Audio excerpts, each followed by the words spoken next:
The all-electric Formula E Championship is breaking ground when it comes to highlighting new technologies, points out Hannah Brown.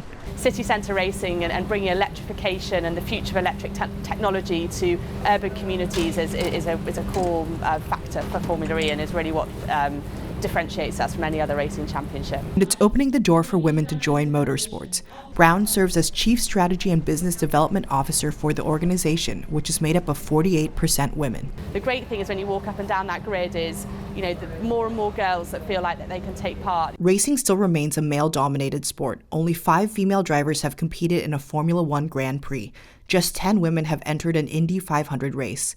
16 women have driven in a NASCAR Cup Series. Formula E has featured 3 female drivers in its 7 seasons. Still, in a sport where gender shouldn't matter, there's a long way to go. I think all we can do now is create the conditions that we create no barriers for people to make choices. One part of that is highlighting opportunities not only behind the wheel.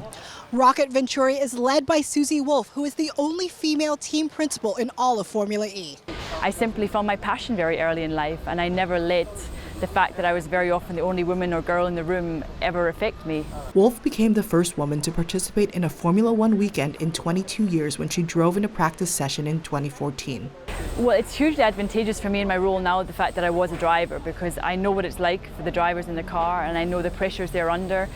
And I also, from my perspective now, see what it takes to get the right environment and the right people on board to create that energy in the team, which can be such an important part of success. As team principal, she's essentially the boss. Think of it as a hybrid team coach, general manager, and president of the organization position. Looking back, I would definitely say that it's been sometimes harder to earn the respect.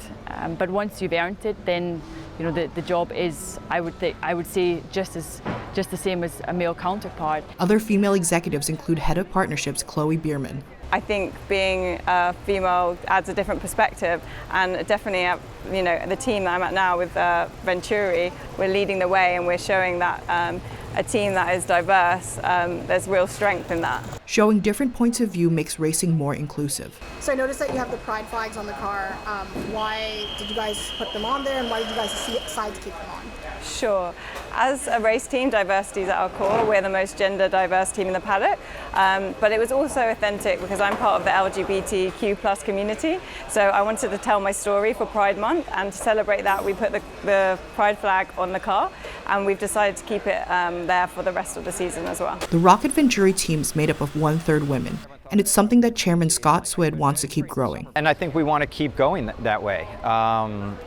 Yeah, I don't see any reason why women can't be better and do any of these jobs. So none of them are specifically for men. SWID didn't come from a racing background, but saw Formula E as a way to invest in sustainability and the environment. He's also willing to make untraditional decisions. Whoever's the best for the job, and why exclude half the population? But to get women at the right level to compete, they need to develop the skills. Initiatives like Wolff's Dare to Be Different and the FIA Girls on Track give young women the opportunities, and that's all they need, someone to give them a chance. Aside from gender, we're all our individual characters. There can be boys that prefer ballet and girls that prefer cars, and it's just making sure that we make sure that the girls that are interested in the sport are getting the opportunity to enter and be successful. For Cheddar News, I'm Michelle Castillio.